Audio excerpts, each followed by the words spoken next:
So, an isosceles triangle has two congruent what? Sides. And two congruent angles. Good. Shh. So, if we look at our little picture over here, when they are congruent, your sides, they have a little tick mark on them.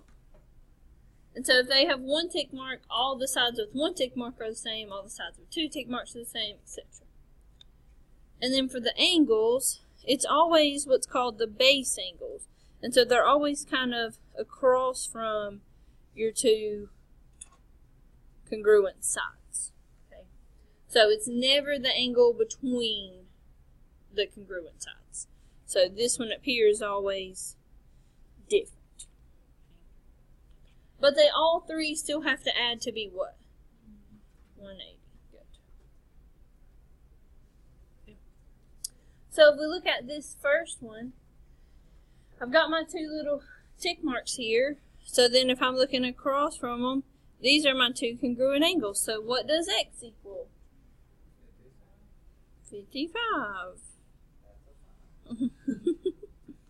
Good, that's it. So your two sides are the same. So your two angles are the same. Shh. So if we look at the second one, here's our congruent sides. So then if this one is x, this one is x. They're both 45. How do you know?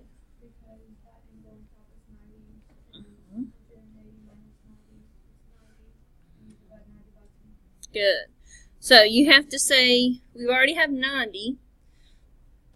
So if we subtract that, we have 90 left. Well, that has to be for both of these angles. So then you divide it by 2. So you get 45. Good. The other way you can set it up is with a little equation. So we have two x's and we have the 90. So you could say 2x plus 90 equals 180. Which is the exact same thing we did, just not as an equation. Alright, so this last one, I've got 3x over here, 4x. What is this angle that we don't know? What's it going to be? 3x. What do they all add up to be? So then we have to say 3x plus 4x equals 180.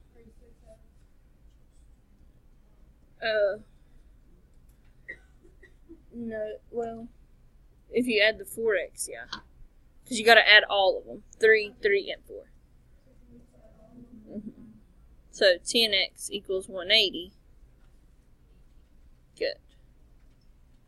So divide by 10, so each x is 18. Good.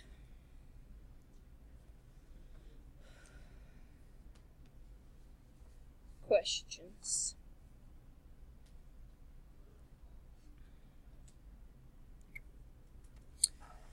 So then our next one is an equilateral. So how many sides that are the same in an equilateral? All of them. So an equilateral has 3 congruent sides and 3 congruent angles.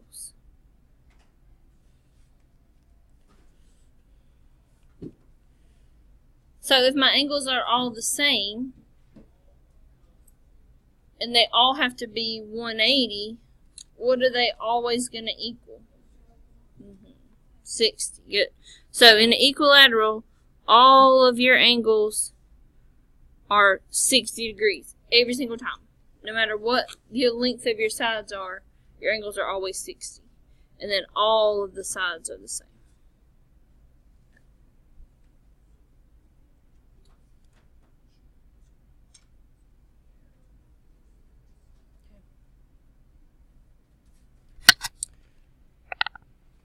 So let's look at these. So let's say we want to just find y.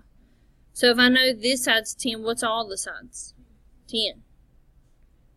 So then what would y equal? 5.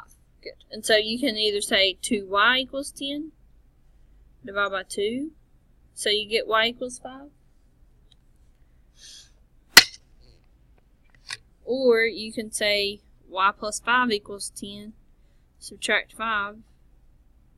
And you get 5. So either way, you get 5 for y. Questions? So then for the second one, again, our sides are the same. So if we wanted to solve for y, we just set them equal to each other. So 4y minus 3 equals 2y plus 5.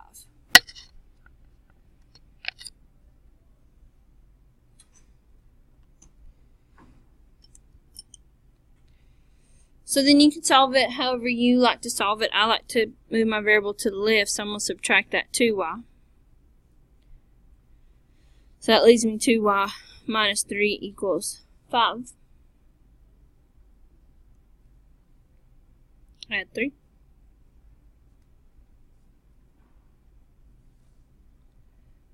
And then what's my last step? You got it. 4. Good. Questions?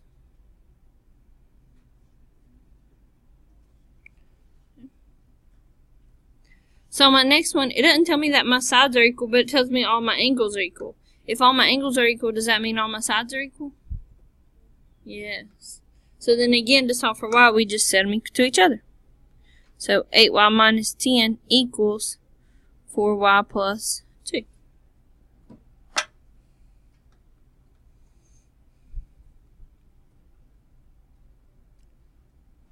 So then again, you can solve it however you want to. I'm going to move that 4y by subtracting it.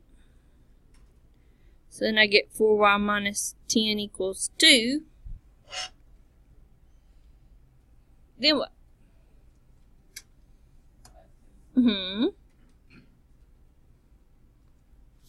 So 4y equals 12.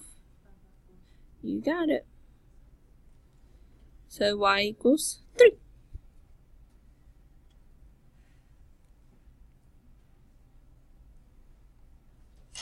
Questions?